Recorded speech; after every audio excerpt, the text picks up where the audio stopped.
Hello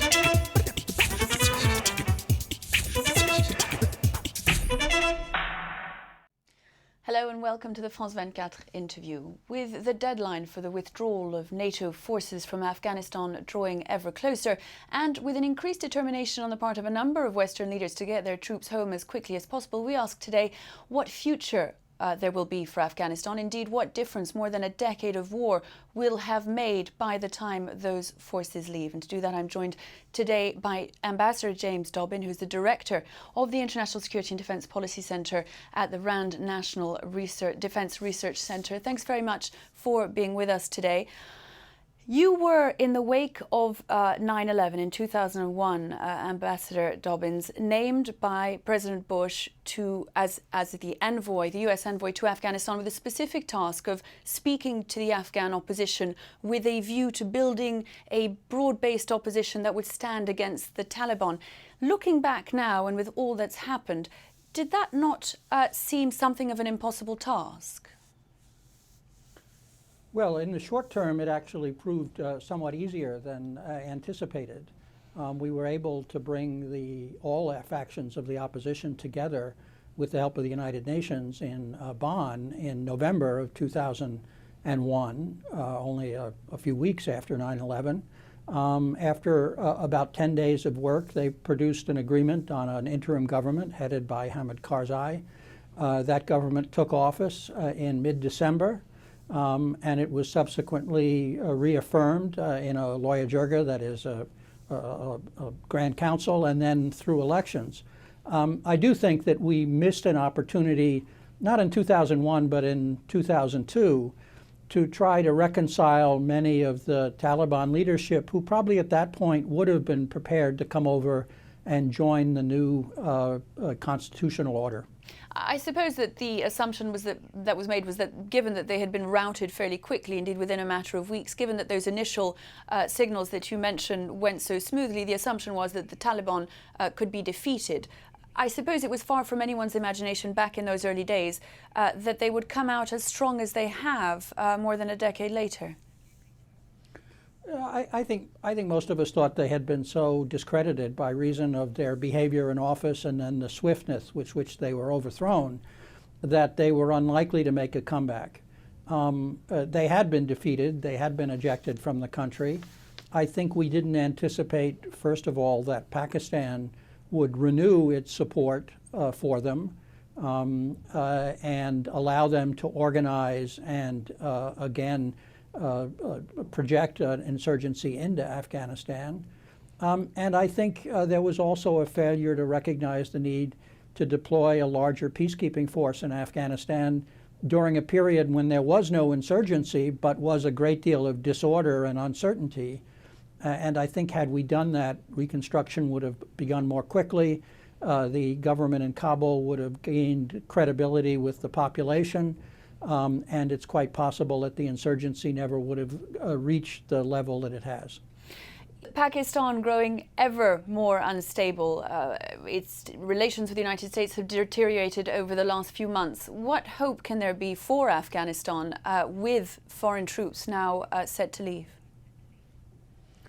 Well, I think the U.S. government and the alliance governments are pursuing a two-track policy. One is to make an effort to negotiate a peace settlement.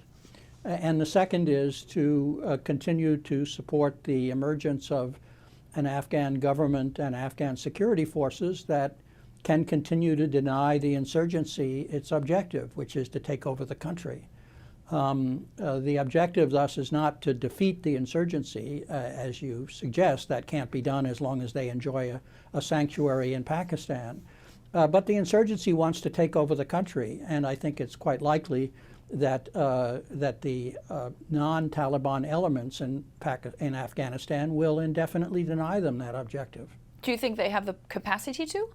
Given the porous nature of the border, given the popularity of the Taliban within many parts of Afghanistan, given its support from across the border, is there any hope that Afghan forces will really have what it takes to keep them at bay?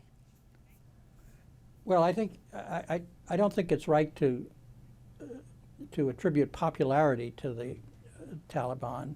They never poll more than about 10%. in terms of support, and at most 20% in terms of acquiescence. Whereas the government, despite all its faults, despite perceptions of corruption and inefficiency, continues to poll far better among the population than the American government in the United States or the French government in France. More than half the population are not Pashtuns. The Taliban is an almost exclusively Pashtun insurgency, and it only represents a minority of the Pashtuns. It is the best organized minority in the country, and that's one of the reasons why we're pursuing the negotiated strategy, because we don't believe that they can be exterminated or completely marginalized. And indeed, the Afghans don't regard the Taliban as a foreign body or a group of extremists that ought to be ignored. Most Afghans think they ought to be part of a larger process. They have, of course, benefited from being able to step in to the gaps that a failed state has left throughout the country. It's going to be very difficult to counter that. What hope do you have for a negotiated strategy? What can it actually bring, in your view? Well, I think there are several reasons to pursue negotiations. One is because there's overwhelming support for the process among the Afghan population. There are elements of the population that are apprehensive about a negotiation, but even most Tajiks, most Uzbeks, and most women support a negotiated process.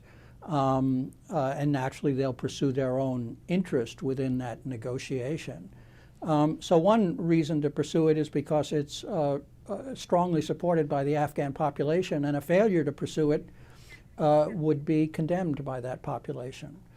Secondly, as I've suggested, the Taliban, while they recognize that they can't be eliminated, may also recognize that they are never going to be able to take over the whole country, that returning to the situation pre-2001 simply isn't an option for them.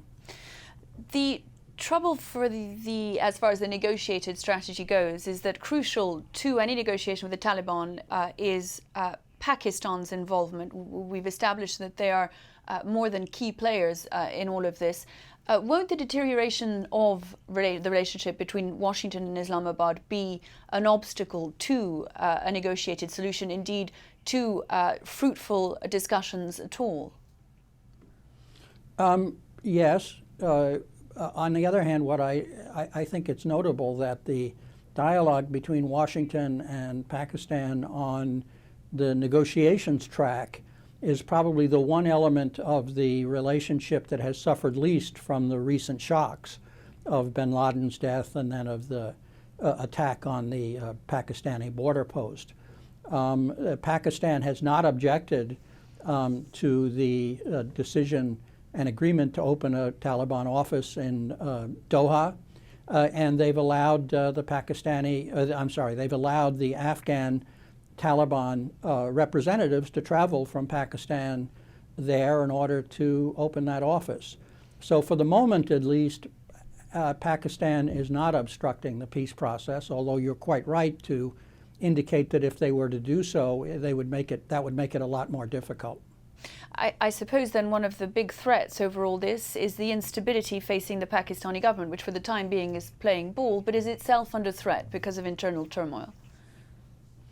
One of the problems with a negotiation is the lack of coherence among most of the parties that have to take part in it. By that I mean the degree to which they're internally divided. This is almost certainly true of the Taliban. There are almost certainly elements of the Taliban that would oppose a negotiation. The assassination of former President Rabbani, who was the leading Karzai government representative in such a negotiation, by elements of the Taliban is an indication that there are those who oppose the process. There are certainly those in Karzai's government who are opposed to the process. And as you suggest, the Pakistani government is also divided. So one of the big obstacles in this negotiation is not getting the parties to agree with each other. It's getting the parties to agree internally on what their objectives are, and then pursuing it through a process of diplomacy. This process of diplomacy, which hangs by a number of threads in a number of different respects, does it surprise you that after a decade of war we should be here and no further, and that it should be negotiation with the Taliban that should be the key to this ending vaguely in peace and in some sort of stability for the region? Do you regard the war in Afghanistan as a failure? I believe that there were a number of mistakes. I don't believe it was wrong to have invaded Afghanistan and overthrown the Taliban in the aftermath of 9/11. I do believe that the Bush administration, in the hubris of the moment, made a number of serious mistakes for which we're still paying. One was to refuse to allow international peacekeepers to be deployed throughout the country.